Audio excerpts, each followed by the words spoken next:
Depuis sa création en 1989, Stimulus a décidé de faire reposer sa démarche de prévention du stress et des risques psychosociaux sur des bases scientifiques.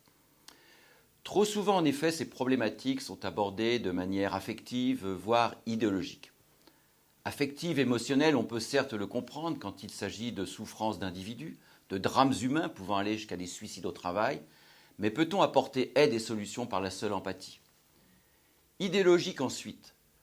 Fréquemment, on observe au sein des entreprises des positions souvent caricaturales entre direction et partenaires sociaux concernant la compréhension du stress, de ses origines professionnelles ou extra-professionnelles et des solutions à y apporter.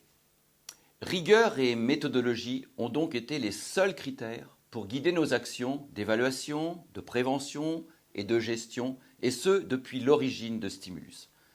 Nous avons en effet une chance extraordinaire. Le stress est largement étudié scientifiquement depuis près de 80 ans et plus spécifiquement les risques psychosociaux depuis une quarantaine d'années. Et il en est de même depuis plusieurs décennies du bien-être et même du bonheur des individus. Mais notre malchance, si j'ose dire, c'est que nos connaissances scientifiques et validées viennent de plusieurs disciplines scientifiques. Médecine, psychiatrie, psychologie, sociologie, ergonomie, organisation du travail et management, pour ne citer que la plupart d'entre elles. Or, la tendance que l'on observe habituellement et que Stimulus s'est toujours refusé à adopter, c'est d'opposer ces divers champs de connaissances entre eux, d'en exclure certains, voire même d'en privilégier excessivement un par rapport à l'autre. Pour nous, les sciences de l'homme et les sciences de l'environnement doivent s'intégrer entre elles, doivent s'enrichir mutuellement afin d'apporter les meilleures connaissances et les meilleures actions possibles dans le domaine du stress, du bien-être, des risques psychosociaux et de la qualité de vie au travail.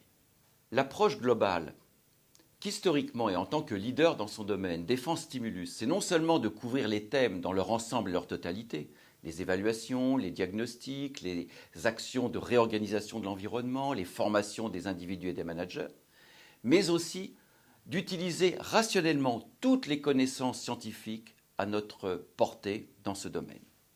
À mon avis, c'est la seule façon de fournir aux entreprises qui nous font confiance, et certaines depuis si longtemps, des actions dont le sérieux et l'efficacité validée ne peut être contesté.